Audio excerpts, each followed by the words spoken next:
Hola, ¿qué tal a todos? Bienvenidos y bienvenidas a un nuevo episodio de Punto Global. Hoy tenemos un episodio muy especial donde vamos a estar poniendo el foco de Colombia, un país que se prepara para una elección presidencial que podría definir su rumbo político en los últimos años. Primero que nada, le quiero dar la bienvenida a Sara, que me está acompañando en el podcast de hoy. ¿Qué tal, Sara? ¿Cómo estás? Hola, Donna, muy bien, muchas gracias.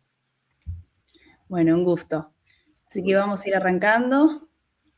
Más que nada, los colombianos irán a las urnas para elegir al sucesor de Gustavo Petro. El país se debate entre dos caminos antagónicos, la continuidad del modelo o la disrupción. Entre Abelardo de la Espriella, un mediático abogado outsider de la política, y Cepeda Castro, el candidato del oficialismo, de ahí saldrá el futuro presidente. En este episodio de Punto Global vamos a analizar qué propone cada candidato y qué significa para Colombia esta elección que promete ser muy reñida. Para esto nos acompaña un invitado muy especial, Guillermo Espina, exdirector académico del CERI y exconductor también de Punto Global, magíster en International Security de la University of Sussex y en Estudios Políticos e Internacionales en la Universidad de Rosario. ¿Qué tal, Guillermo? Un gusto tenerte nuevamente en Punto Global. Hola Donna, pues un gusto poder reencontrarnos, un gusto pues ver que el proyecto continúa y sin duda pues analizar lo que pasa en Colombia, pues todo un gusto tener esta oportunidad. Sí, primero para empezar, vi que también estuviste analizando este tema en otros medios, pero quiero que nos cuentes un poco más que nada sobre Alvarado de la Espriella y su perfil político, si consideras que él es realmente un outsider. Bueno, depende uno cómo lo quiera ver.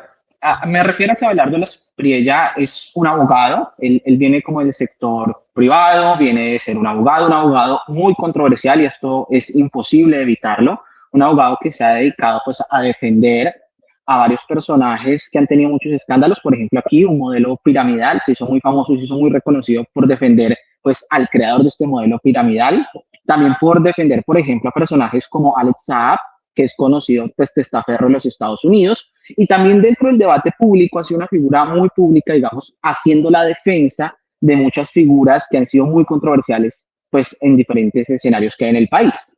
Esa es como la faceta más conocida y la faceta pública de Abelardo de la Espriella. Pero también tiene como otra faceta que es la del empresario, ¿no? Es un empresario que está reconocido por su firma de abogados, ¿sí? Que se ha encargado pues de todos estos procesos de defensa, pero también es un abogado que se ha dedicado a empresas que tiene en Miami, que tiene empresas de real estate, por ejemplo, que tiene una empresa que produce ron, ¿sí?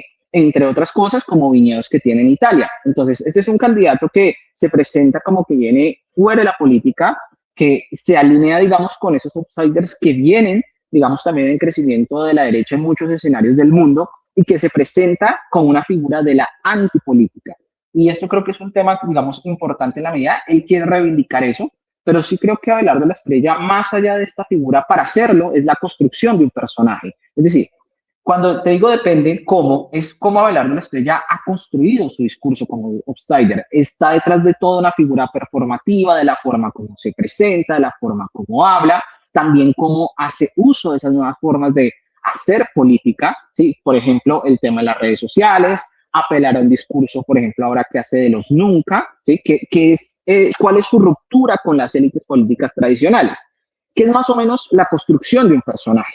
Pero detrás de eso, cuando uno empieza a desgranar, pues se da cuenta que Abelardo de la Espriella en realidad tiene muchas estructuras políticas que están detrás de él y que sin duda la apoyan. Lo que pasa es que en la construcción de este personaje, cuando uno mira, incluso el apoyo del expresidente Álvaro Uribe, que hasta hace unos años ponía presidente en Colombia, pues no aparece en la foto. Entonces, detrás de ese outsider hay una vinculación de la construcción de un personaje con, además, los apoyos políticos tradicionales que ha tenido al respecto. Entonces, esta es la parte del personaje que sin duda propone algo que está muy cercano a lo que llamamos hoy en día la antipolítica, es outsider en la medida que apela al rechazo a los partidos políticos tradicionales, incluso superar la imagen del expresidente Álvaro Uribe aquí en Colombia, que hablamos del posuribismo, es outsider en la medida de que también plantea que hay que acabar con las élites tradicionales, que hay una visión de una élite tradicional que siempre ha estado y que él no representa, ¿sí?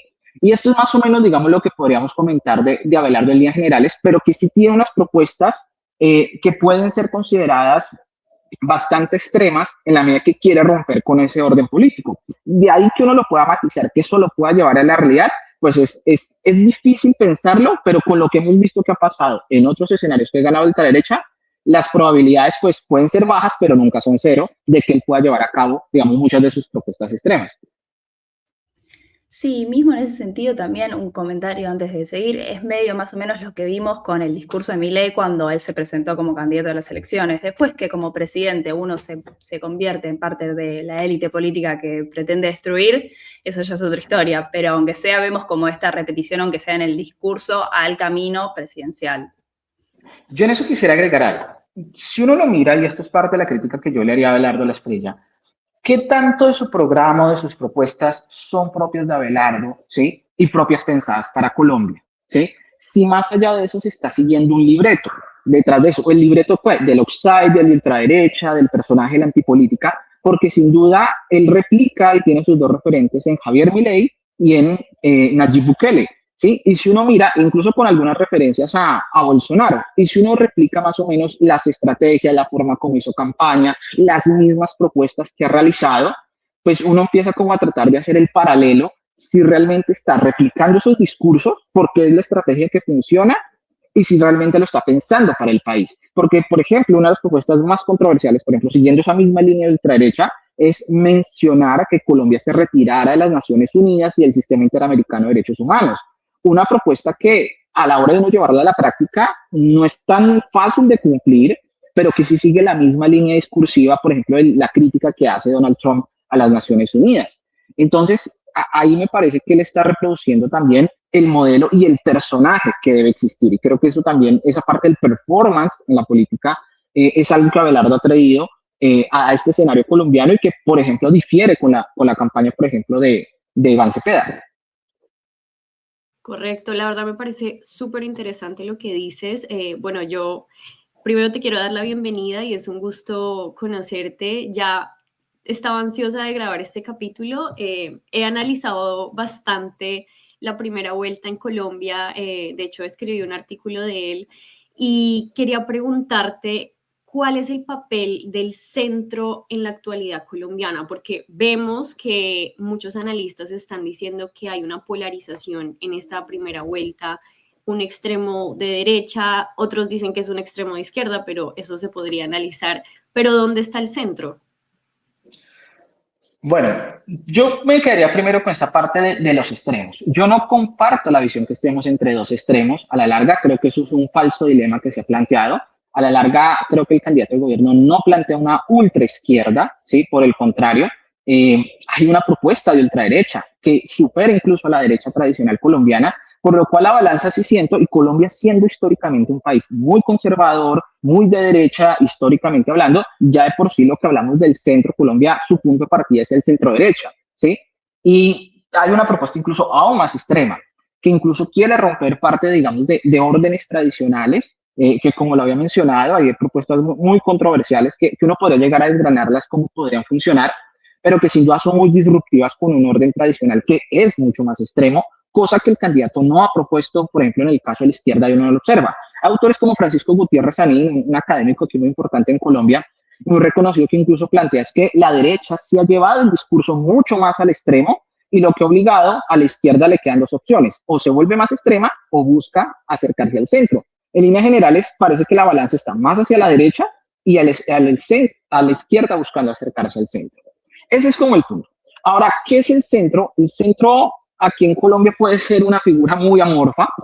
Muchos han buscado reivindicar qué es eso que puede hacer el centro y que pueda representar los valores constitucionales, que pueda representar lo que ha sido la Constitución de 1991, tal vez algún reconocimiento hacia la paz, el respeto por la propiedad privada, por ejemplo, que es uno de los temas importantes. Y creo que más o menos la apertura a consensos políticos, pero creo que el ambiente, y en eso sigo, si bien no estamos eligiendo entre dos extremos, sí hay polarización, ¿sí? Y eso creo que es un tema que es importante reconocerlo. Entonces, el centro es difícil definirlo, creo que es una pregunta que lo hemos hecho muchas veces. ¿Y cuáles son los sectores que representa el centro? ¿Sí?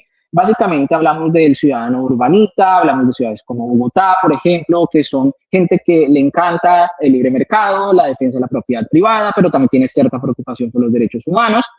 Y el lugar del centro yo creo que está en una encrucijada, ¿sí? Muchas personas que, digamos, no se identifican con algunos casos, dicen nos estamos obligados a una elección entre dos candidatos que, como reitero, no siento que sean extremos, pero ¿cuál puede representar mejor sus intereses? El centro se intentó reivindicar frente a unos actores, por ejemplo, como el candidato presidencial Sergio Fajardo y con otras figuras como Claudia López y demás, que era la apertura a construir consensos.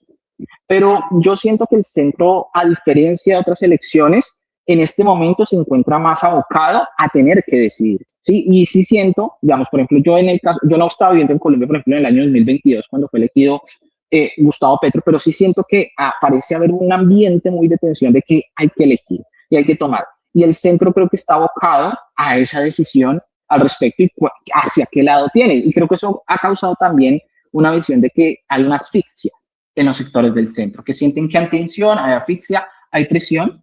El llamado centro aquí en Colombia, por ejemplo, fue muy vilipendiado, sobre todo desde las elecciones de 2018, en la medida que no tomaron partido, decidieron retirarse de la contienda, y entonces hoy en día el centro es necesario, ¿sí? El centro es importante.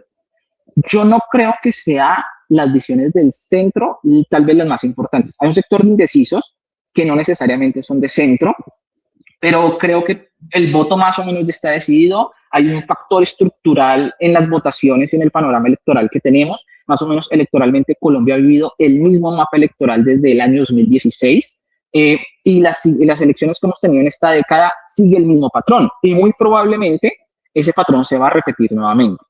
Entonces, creo que va más por un sector de la participación que pueda haber de algunos sectores. Normalmente en las elecciones presidenciales suele participar más gente y creo que ahí está el voto definitorio y el voto de los jóvenes. Creo que ahí está más que el papel que pueda llegar a tener el centro, que a la larga creo que se inclinaría un poco por el voto en blanco, ¿sí? Pero yo no creo que vaya a ser tan definitivo. Creo que en el ambiente que hay, sí parece ser que va a haber una elección, porque a diferencia de otras ocasiones, posturas de centro sí han empezado como a tomar partido para un lado o para el otro, pero sí han empezado. Si bien no lo digan abiertamente, sí se puede intuir hacia dónde se inclinan. Correcto, vemos igual Claudia López ya tomó su postura con Cepeda.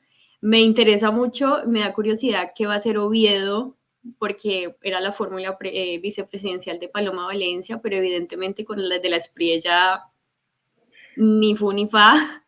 Entonces, bueno, más allá de los candidatos actuales de segunda vuelta, me gustaría preguntarte si puedes hacer un balance de la gestión de Petro y qué desafíos le deja este gobierno al que viene.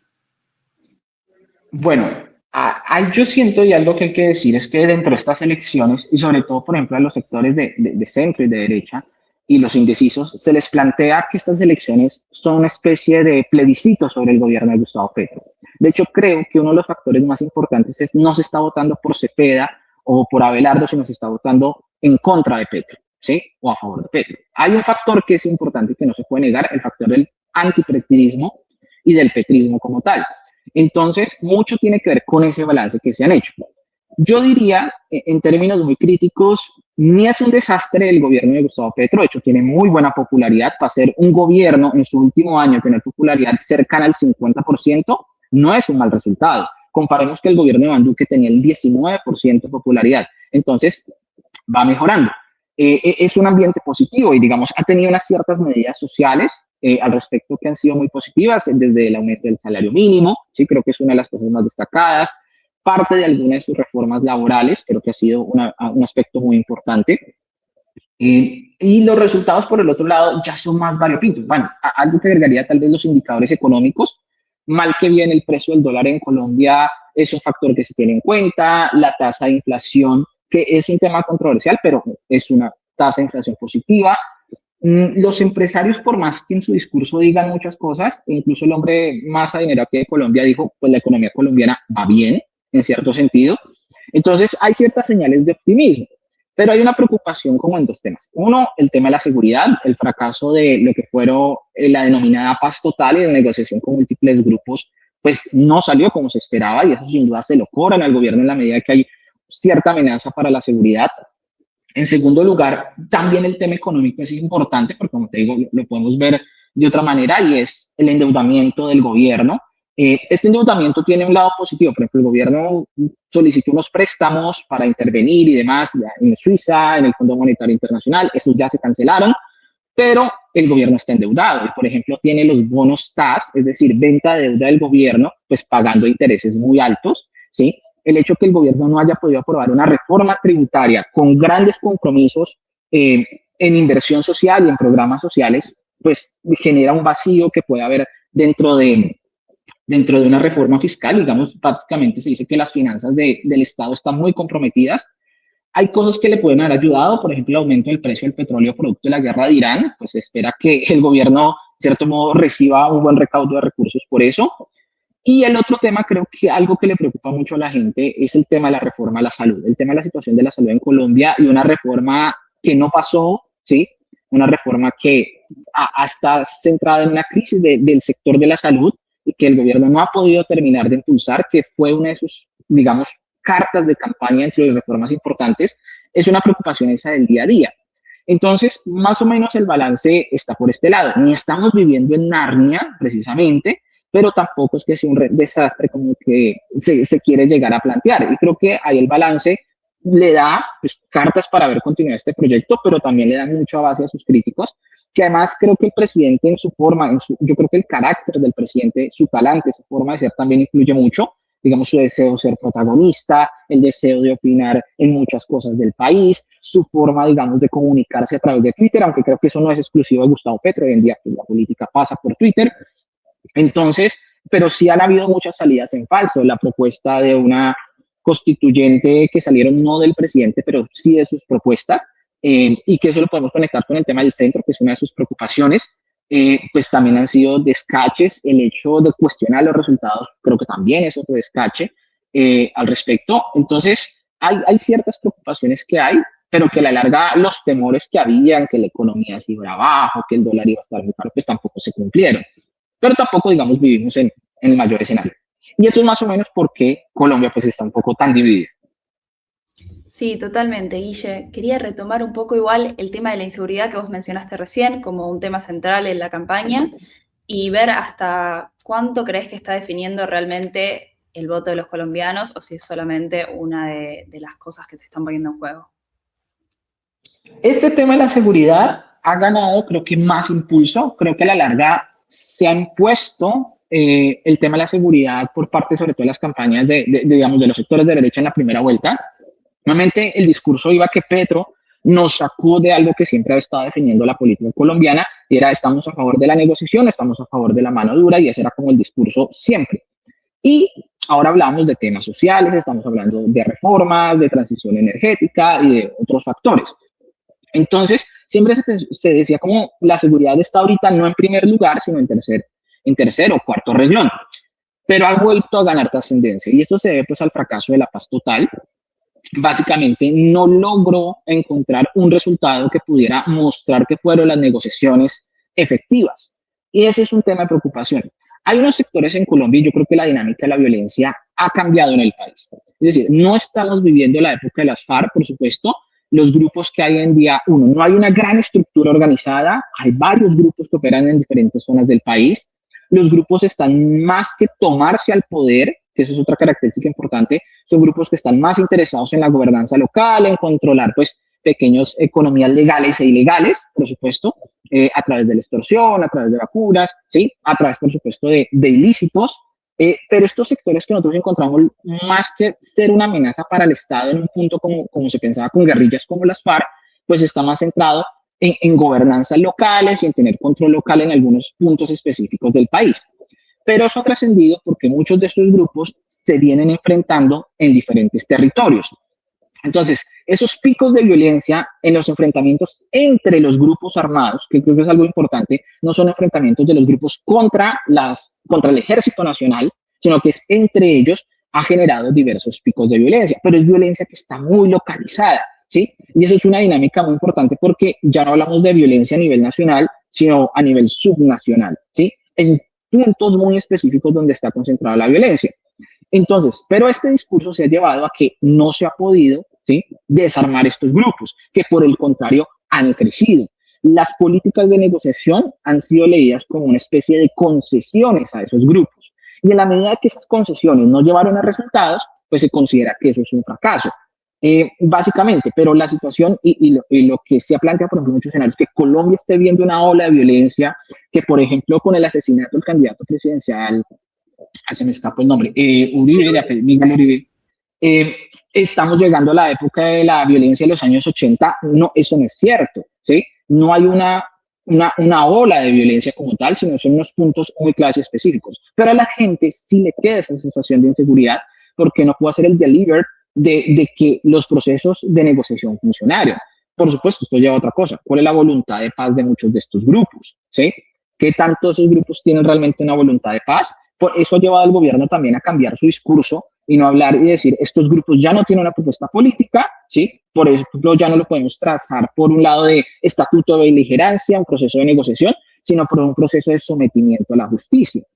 Esa es parte, y en este discurso, sobre todo donde Abelardo quiere apelar, digamos, Colombia nuevamente viene en este discurso desde el año 2016, pues de la mano dura, ¿sí? ¿Qué tan posible puede ser? Yo creo que a la larga, si uno mira la foto más amplia, qué tanto han funcionado las políticas de mano dura, pues creo que no han funcionado muchas veces. Y por el otro lado, pues la propuesta que se puede negociar, que por supuesto al candidato Iván Cepeda le toca replantearlo cómo va a ser. Él siendo uno de los, digamos, arquitectos que estuvo detrás en el diseño de esta política, pues le toca replantearlo. Y en eso, por ejemplo, ha dicho que cualquier grupo que amenace la población civil, pues con ellos no se va a negociar. Pero por el otro lado, Abelardo de la Espriella propone que en 90 días va a eliminar los cabecillas de las principales organizaciones. ¿Qué tan realista es eso? ¿Qué tan funcional es esto? Al menos la literatura nos dice que no siempre decapitar una organización ha llevado a su eliminación. Por el contrario, eso es parte de la proliferación de tantos grupos que tenemos en Colombia, porque no son grupos que tengan una estructura fija y cada vez que se elimina un cabecilla, sale otro. Que incluso el gobierno colombiano ha tenido éxito en varias capturas, incluso en la extradición de jefes de diferentes grupos. Por ejemplo, alias Otoniel, que era de un grupo neoparamilitar aquí en Colombia, pero el grupo no ha desaparecido y aparecen unos nuevos mandos. Entonces, esto es parte del escenario de la seguridad. Entonces, hemos planteado, sí siento que hay una preocupación dentro de la población, pero si uno va a los datos, no es tan preocupante como uno lo podría mirar en frente a los datos. Pero ahí volvemos al dicho si dato mata al relato o no. Sí, Guillermo, siguiendo con esta línea de la seguridad, que creo que es un punto, como dijo Donna, central actualmente en campaña, y teniendo en cuenta que los dos candidatos, teniendo personalidades tan diferentes, también tienen propuestas muy distintas sobre el tema de la seguridad en Colombia. Me gustaría centrarme un poquito en la visión de la derecha. Es bien sabido que en años anteriores la derecha ha instrumentalizado mucho a las fuerzas públicas, a las fuerzas armadas. Por eso, bueno, tenemos una historia también con los paramilitares. Me gustaría preguntarte por qué hay un discurso en donde los ciudadanos están un poco preocupados sobre la postura de Gustavo Petro frente a las fuerzas públicas, pero también he leído que al contrario Gustavo Petro ha dignificado las fuerzas armadas, las fuerzas públicas, los militares, y en cambio la derecha los ha instrumentalizado a su favor. ¿Qué nos podrías decir de esto? Bueno, creo que hay una visión que siempre se pensó que un gobierno de izquierda no iba a reforzar las fuerzas militares, sino que por el contrario, por ese pasado es guerrillero, pues iba a estar en contra de ellas y las iba a dejar de operacionalizar. Pero mucho de esto, el gobierno en cierto modo, sí ha tenido, digamos, cierto éxito, por decirlo de esa manera, en mejorar las fuerzas militares, sobre todo las condiciones de los soldados rasos. Creo que ese ha sido un tema muy importante, donde incluso la reforma que se hizo dentro de las fuerzas militares los llevó a que garantizaran un nuevo salario. El gobierno colombiano ha llevado también a una modernización de ciertos equipos, por ejemplo, la compra de nuevos aviones. Eso también ha sido parte de esa modernización que tiene Colombia. Hoy en día, por ejemplo, con la amenaza de los drones que están utilizando, por ejemplo, las disidencias y otros grupos armados de estos drones de fibra óptica, Colombia ha tenido que empezar a invertir por ese lado. Pero también hay unas críticas, por ejemplo, la desfinanciación del Ministerio de Defensa. Sí, el gobierno, por supuesto, dentro de su política social, pues dice hay que invertir menos en defensa y más invertir en otros sectores, pues en la medida que estamos como un país en post-conflicto, que la parte y la lectura del conflicto no se soluciona con las armas, sino que por el contrario, pues hay que invertir en ciertos sectores sociales para transformar la dinámica del conflicto. Eso dentro de las fuerzas militares, pues no siempre cae muy bien, porque pierden financiación muchas veces para diferentes proyectos, y en el año 2025 el presupuesto bajó y había un déficit. El gobierno colombiano, por supuesto, ante esas críticas, él duplicó, si no estoy mal, aumentó la cifra para este año 2026. Y hay otra crítica importante dentro de eso, dentro de las fuerzas militares, es el papel de la inteligencia, ¿sí? Si bien, digamos, las condiciones de los soldados han mejorado, pero, por ejemplo, parte del éxito que hay dentro de las operaciones militares tiene que ver con el tema de la inteligencia. En esto parece ser que Colombia, además que tiene unos escándalos en sus organismos de inteligencia, además de eso, por figuras que hay ocupando cargos dentro de la inteligencia, pero también qué tan operativa es, qué tanto está funcionando, qué tan modernizada está, porque eso sí ha sido clave, digamos, en el momento de esta lucha contra los grupos armados ilegales. Más o menos ese es como el panorama que se puede dar, digamos, dentro de las fuerzas militares. Hay posiciones muy divididas al respecto, pero sí ha habido, digamos, unos cambios en las condiciones para ellos. No tanto, siento, y es difícil, digamos, leer el papel dentro de las fuerzas militares, qué tanto piensen sobre el gobierno al respecto, pues ellos no son decisorios, pero en líneas generales sí ha habido un cambio, digamos, dentro de las condiciones que nos esperaba. O sea, el gobierno de Gustavo Petro sí ha brindado mejores condiciones al Ejército Nacional, e incluso dentro de su presupuesto, gran parte de ello se va dentro de las nóminas del Ejército Nacional y los gastos de salarios. Y la pregunta es, bueno, ¿qué ha pasado con los equipos? ¿Qué ha pasado con las operaciones militares? ¿Qué ha pasado con la inteligencia? Que obviamente ahí se siente que el gobierno ha dejado un poco desatendido, por decirlo de cierto modo. Bueno, ahora cambiando un poco a materia económica, ¿qué temas económicos preocupan hoy al votante colombiano promedio y cómo están respondiendo los candidatos a estas preocupaciones? Bueno, la preocupación clara es la inflación.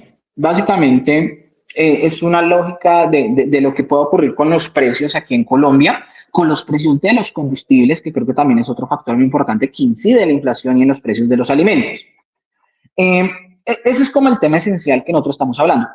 Aquí también en Colombia se habló mucho sobre el peso que podía tener el aumento del salario mínimo sobre la inflación que tenía. Entonces nosotros tenemos una discusión típica en el caso económico, que es entre la ortodoxia y la heterodoxia, que para los oyentes básicamente tiene que ver es que la inflación se controla aumentando las tasas de interés y restringiendo el consumo de las personas, y esa es la fórmula típica, digamos, heterodoxa para combatir y de la lógica liberal.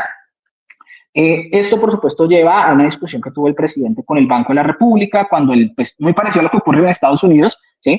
Donde el Banco de la República, pues para controlar la inflación, aumenta las tasas de interés y pues el gobierno no ha estado de acuerdo con eso y se ha cuestionado cómo quiere, digamos, modificar la independencia del banco. Y ha habido pues, presión, digamos, en la medida que pueda hacerlo, pues para decirle al banco, baje las tasas, aumente y promueve el consumo. Entonces, la preocupación es que si no se toman ese tipo de medidas, puede aumentar la inflación.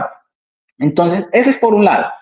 Por el otro lado, está la visión de lo que se llegó a llamar como la petroeconomía, porque Petro sí ha creado, por ejemplo, un centro de pensamiento económico digamos, del petrismo, que a la larga se llama la heterodoxia.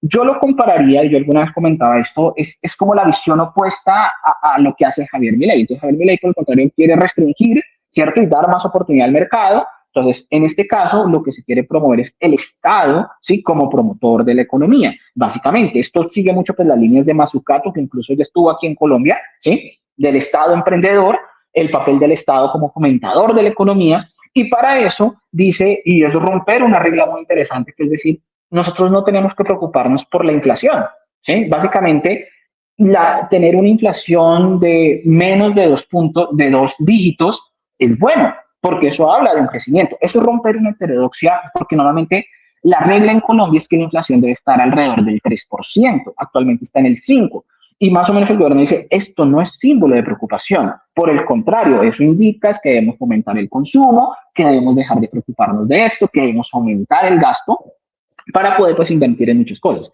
Y eso, por supuesto, pues lleva a cuestionar una de esas, digamos, reglas normales que se han habido en la economía.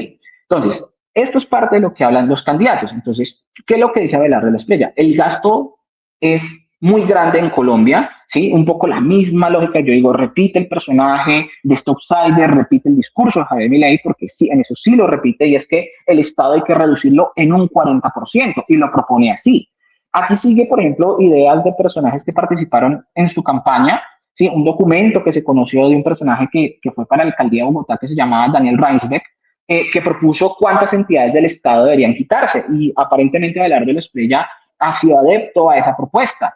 Él ha tenido que matizar eso porque, por supuesto, reducir el 40% del Estado colombiano no es una tarea que se pueda hacer así con un chasquido de dedos, ¿sí? Sobre todo porque muchas de las instituciones tienen que ver con el proceso de paz, que sería a las cuales él apuntaría, pero él habla de que el Estado colombiano pues gasta mucho dinero, que incluso cuando uno mira las propuestas que él dice, bueno, y si usted despide a la gente, ¿qué va a hacer? Entonces él poco dice, no, momento, no los vamos a despedir, vamos a hacer una auditoría, vamos a hacer, hasta que ubiquemos a las personas en el sector privado, no las vamos a despedir, vamos a cerrar instituciones, pero con un enfoque social, lo cual para mí realmente me parece que es una propuesta que no parece ser muy funcional y no parece ser muy clara. Vamos a ver si la podría llevar a la realidad, pero sí que hay una preocupación de que reducir el Estado podría llegar a una pérdida muy importante de empleos. Y por supuesto, ¿quién va a suplir eso? El sector privado, ¿sí? Sería como la propuesta que él tendría en alianzas público-privadas y que asumiera muchas de esas funciones y reducir muchas instituciones porque se siente que el gasto del Estado es muy grande. Por el contrario, el caso de Iván Cepeda, pues claramente su propuesta económica sí hereda parte de lo que dice el gobierno, y es importante, el gobierno por el contrario, tiene que, en Colombia es un país que tiene muchos pendientes con la sociedad, ¿sí? Con la educación, con la brindar servicios públicos, y por el contrario, no es momento de disminuir el Estado, por el contrario, es importante aumentar las inversiones que tenga que tener el Estado. El asunto, incluso esto también creo que le pasa a Abelardo Espriella en términos económicos, por ejemplo, él quiere aumentar la inversión en el Ejército Nacional. El asunto es que Colombia tiene una bolsa muy pequeña. Colombia es un país que, digamos, en este momento, fiscalmente, tiene muchos problemas. Por ejemplo, el tema de los impuestos y el tema de evitar las evasiones, esto sí lo plantea un poco la izquierda y lo plantea Iván Cepeda. Es decir, el problema de Colombia, no solo por eso, también tiene que ver con el tema de mejorar la recaudación de impuestos. Y en ese sentido, evitar la evasión, aumentar la base de gente que tributa, es un tema muy importante. Lo que pasa es que en los sectores, sobre todo de la antipolítica y sobre todo la población mayores, dicen, pues esto es fruto de mi trabajo, ¿por qué me lo van a quitar en impuestos? ¿Sí? Y eso es parte, digamos, de ese discurso liberal que sobre todo se ve en los sectores de mayor edad, ¿sí? Y eso es como un tema, creo que más o menos es la lógica económica de lo que se ha buscado plantear. Por supuesto, esto pasa por cómo funcionan las empresas públicas de Colombia, si se van a privatizar o no se van a privatizar, que más o menos sería el escenario, pero digamos las líneas son más o menos las mismas, un papel del Estado como protagonista, sin estatizar, que creo que esto es importante decirlo para los oyentes, esto no significa la estatización, sino reforzar las instituciones que ya funcionan. Y por el otro lado, sí hay un proceso de desestatización, que sí es lo que propone Abelardo de la Espriella, y darle más al sector privado. Sí, totalmente, Guille, excelente análisis. Y ya para ir cerrando, abriendo un poco el panorama de la política interna, ¿qué impacto podría tener cualquiera de los dos resultados electorales, ya sea de Espriella o de Cepeda, este resultado electoral en relación a Colombia, tanto con la región, sino también más en general, abriendo el panorama internacional? Bueno, yo creo que en el tema de relaciones internacionales, la pregunta es qué tan aislada va a estar Colombia. Colombia creo que siempre, cuando uno mira la política exterior de Colombia, ha sido un país, digamos, que en cierto modo mira hacia adentro, mira hacia el ombligo. Esto cambió un poco con Juan Manuel Santos, en la medida que con Juan Manuel Santos se buscó lograr mayor autonomía en sus decisiones de política exterior y vincular lo nacional con lo internacional, sobre todo en el apoyo de los procesos de paz. Hay dos doctrinas que creo que son típicas en el caso colombiano que hay que mencionarlas, que es la política de respicio similar, es decir, la relación con los similares, por ejemplo, la política sur-sur, creo que ha sido un tema muy importante. Entonces, por ejemplo, la izquierda propone que hay que romper la relación tradicional con los países del norte, buscar relaciones con los países de sur-sur, y eso creo que es un tema importante, pero el asunto es que cuando uno mira el panorama alrededor de Colombia, por ejemplo, las relaciones con Ecuador están tensas, las relaciones con Venezuela es una incertidumbre, si bien ha habido unos acercamientos, es una incertidumbre.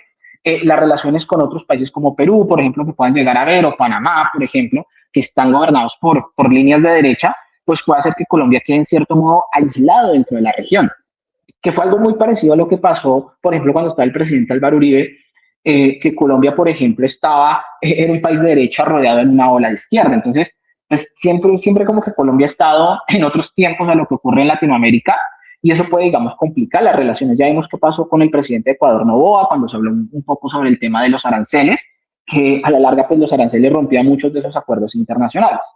Pero la otra doctrina que hay en Colombia, aparte de esa, es la doctrina del Respice Polum, y ahí es el tema importante. ¿Cuál es la relación de Colombia con los Estados Unidos? Ya tenemos muy en claro la intervencionismo que está haciendo Estados Unidos, su famosa doctrina Monroe, de cómo va a hacer Latinoamérica, digamos, alinearse con la política norteamericana, y cuál va a ser el papel de Colombia en eso. Claramente, digamos, un gobierno de izquierda pues va a llevar a que las relaciones sean muy tensas, y depende cómo se pueda negociar al respecto. Colombia quedaría aislada, por ejemplo, en muchas iniciativas, por ejemplo, las iniciativas del narcotráfico que hubo en ese momento, en contra del narcotráfico que se hizo en una cumbre de las Américas que llamó el gobierno de Estados Unidos, o la nueva versión de la Escuela de las Américas, por decirlo de cierta manera, la posibilidad de que hayan presiones económicas, la posibilidad que haya sanciones, la posibilidad que haya quita de visados para muchos políticos colombianos, producto de una estrategia de presión. Entonces, dentro de eso es Colombia que tanto se va a alinear con la política de los Estados Unidos. Abelardo Espriella cada vez claramente propone alinearse con la política de Estados Unidos, que incluso no descartaría la posibilidad, por ejemplo, de intervenciones militares en Colombia por un gobierno alineado con los Estados Unidos para combatir los grupos. Entonces, el discurso va entre el intervencionismo norteamericano o, por ejemplo, las propuestas de respeto por la soberanía. Entonces, obviamente un gobierno de izquierda pues no permitiría este tipo de operaciones, pero podría estar sometido a grandes presiones por los Estados Unidos. Y eso sin duda aquí en Colombia, yo sí quiero decir, lo internacional en Colombia no es un tema de preocupación, o sea, no es algo definitorio, pero sí las presiones que está teniendo el gobierno de Estados Unidos puede ser un motivo de preocupación, es decir, el motivo de preocupación frente al dólar, el motivo de reconocimiento de los Estados Unidos, y como eso nos facilita, siempre nos ha facilitado, digamos, tener un escenario mundial y una muy buena relación porque es nuestro principal socio comercial, y eso puede ser lo que preocupa, pero no es el factor definitorio, ¿sí? Entonces, creo que ese es el tema tal vez más importante, cuál va a ser nuestra relación con los Estados Unidos, que yo sí creo que este gobierno nos ha llevado o por lo menos la izquierda, y sobre todo del gobierno de Juan Manuel Santos, porque este es un tema que he venido estudiando un poco, es la autonomía que ha buscado Colombia, ¿sí?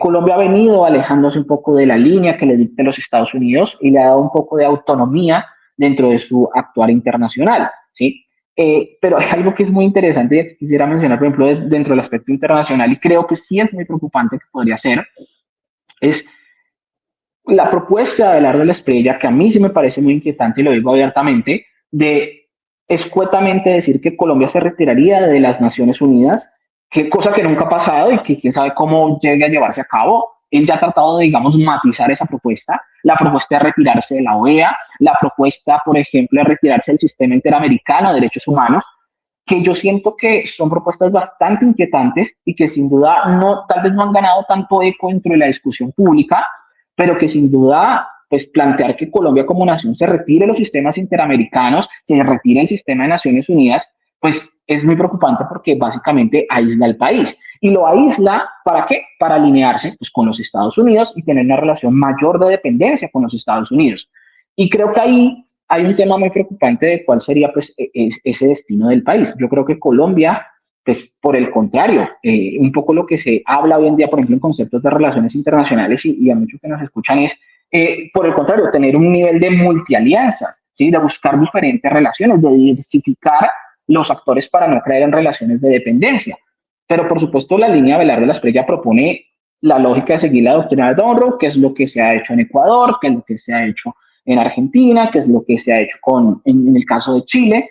Y la pregunta es, ¿qué tanto esto resultaría beneficioso para el país volver a establecer una relación de dependencia? A mí, como lo señalo, me parece preocupante pues, que Colombia se quiera retirar de estos sistemas multilaterales, cosa que Colombia, por el contrario, ha venido tradicionalmente estableciendo un discurso de el buen socio del sistema internacional, ¿sí? Colombia se comporta de todas las normas del sistema internacional, es parte del Consejo de Seguridad actualmente, ¿sí? Busca y siempre ha defendido en el escenario internacional el respeto al derecho internacional. ¿Qué tanto un gobierno de la estrella pues cambiaría eso que tradicionalmente ha sido Colombia en el mundo? Guillermo, la verdad, súper interesante lo que acabas de decir de tu análisis con Estados Unidos, los intereses que tiene de la Espriella con porque tiene que ver un poquito con esta última pregunta que te vamos a hacer, y es que me parece importante que los espectadores sepan que Abelardo de la Espriella cuenta con 3 nacionalidades, una es la colombiana, otra es la italiana, y la última es la de Estados Unidos, que es la más preocupante, y debido a que ¿cómo se llama?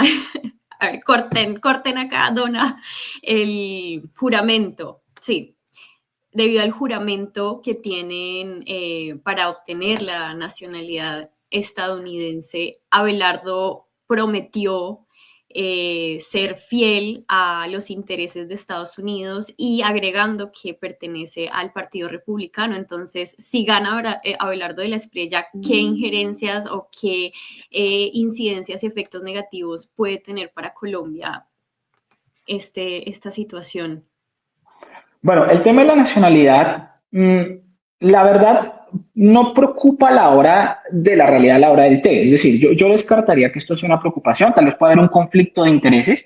Yo creo que hay un antecedente, un antiguo candidato presidencial llamado Enrique Peñalosa, exalcalde de Bogotá, también candidato presidencial. Él también tenía la ciudadanía norteamericana y, digamos, él decía, no me parece que esté bien visto pues que yo tenga esta doble nacionalidad, entonces la renunció a ella. El presidente Petro, de hecho, esta semana volvió a invitar a Abelardo de la Espriella a que renunciara, si era tan, digamos, apelando al discurso del patriotismo, Abelardo pues sea patriota en el caso colombiano, pero creo que eso llega más dentro de los debates públicos, ¿sí? Dentro de lo que significa el patriotismo no en Colombia, pero creo que queda más como dentro de algo de la prensa rosa, por decirlo de esa manera, como muy hush, no creo que sea un factor relevante. A la larga, sobre la lógica, no hay una incompatibilidad al respecto, porque a la larga, sí, dentro de asumir el cargo no es un requisito que tenga que tener. Eso es en la práctica. Ahora bien, vamos, lo que dice la ley. Ahora en la práctica, sí, Abelardo cómo se puede comportar. Si está sirviendo a los intereses nacionales o está sirviendo a los intereses de los Estados Unidos. Y yo creo que ahí más tiene que ver, no que él defienda los intereses de Estados Unidos, pero sí va a buscar un alineamiento, como lo mencionaba, con los Estados Unidos. Y en eso sí ha explotado sus relaciones con los Estados Unidos. Y sí, seguramente hay un concepto que está en Colombia, que se hizo muy famoso, que se llamaba en su momento intervención por invitación. Entonces, en ese caso es más o menos lo que podría llegar a pasar, que incluso algo que sí me parecería inquietante en el mejor de los casos es el papel que, por ejemplo, pueda tener Abelardo Espriella en relación con la oposición. Por ejemplo, en las recientes denuncias que ha hecho, ha traído la imagen de Christopher Landó, que es el subsecretario de Estado, en decir, vea, en Colombia se están comprando votos. Entonces, eso es parte de esa preocupación de lo que está pasando, y que debería, por ejemplo, quitarle las visas a esos políticos opositores que están buscando votos para Iván Cepeda. Entonces, digamos, un poco de amedrentamiento a la oposición utilizando el papel de los Estados Unidos, ¿sí? Incluso lo ha mencionado, agregar a políticos colombianos a la OFAC, ¿sí? Es decir, a esta lista que se conoce como la lista Clinton, básicamente sancionados por los Estados Unidos. Entonces, esto podría ser algo que Abelardo de la Espriella podría llegar a realizar, ¿sí? Más o menos es lo que ha mencionado, por eso sacó recientemente una lista de políticos sin ninguna pruebas acusándolos de compra de votos, y que deberían ser sancionados y quitada la visa. Esto es más o menos lo que diría, pero eso no necesariamente lo hace porque él tenga nacionalidad norteamericana, lo hace porque son sus intereses políticos, más o menos. Bueno, Guille, un placer tenerte nuevamente en Punto Global. La verdad, un excelente análisis como siempre. Súper interesante que estés desde este otro lado. Así que nada, te queríamos agradecer por eso. Esperamos encontrarnos pronto. Y muchas gracias también, Sara, por su increíble comentario. ¿Algún comentario más antes de cerrar? No, pues nada, chicas, agradecerles mucho la invitación y pues un gusto estar acá. Sin duda, pues estas elecciones pues se ven muy definitorias, por lo menos algunos analistas dicen que va a definir el futuro de Colombia en los próximos 15 años. Entonces, pues es un ambiente muy tenso que hay realmente y esperar a ver cómo amanece Colombia el próximo lunes. Sí, estaremos muy atentos. Yo quería agradecerte, Guillermo, un gusto conocerte, es mi primer podcast contigo y fue un análisis muy preciso. Bueno, no, Sara, muchísimas gracias y gracias como siempre a la invitación. Un gusto pues colaborar con este espacio tan apreciado por mí. Bueno, muchas gracias. Nos vemos entonces la semana próxima con un nuevo episodio de Punto Global. Los esperamos.